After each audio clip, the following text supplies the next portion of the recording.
Why is it important that we are separated and break away from the room rate and be compensated or reimbursed as healthcare professionals separate from the IV drips and the bed and Yeah.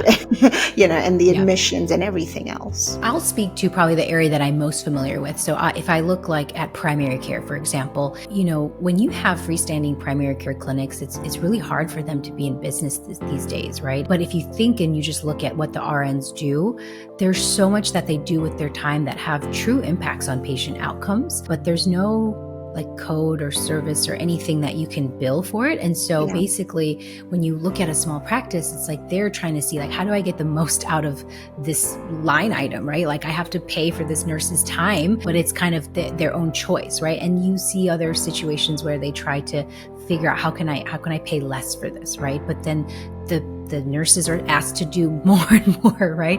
And Yeah. so from preparing the vaccines and all the things that are kind of the typical care delivery side of things, but then also the whole aspect of the teaching and things like that. And obviously there are some like lower level codes that can be billed for when a nurse is doing like a skin read, like PPD reading and things like that.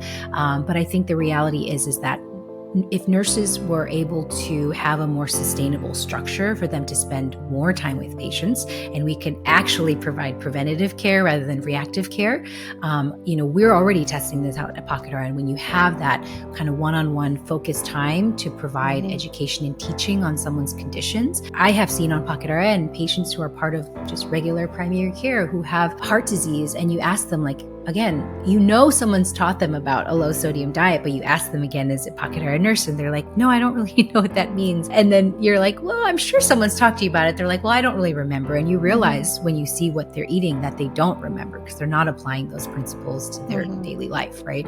They're not aware of the sodium that's hiding in the different condiments that they're putting on all their food and stuff like that. And so it takes that time of someone sitting there and really unpacking their life and asking the right questions and then providing some coaching and plans, alternatives, all these other things. This is just one example where like when nurses have that dedicated time to help provide that teaching, that we could start to see like downstream effects on the patient's outcomes, right? And we're just not good at that in the US. That preventative care is really not that preventative, seeing your primary care once a year, doing a slew of labs, and doing a quick check on your reflexes is not really enough to keep our country healthy.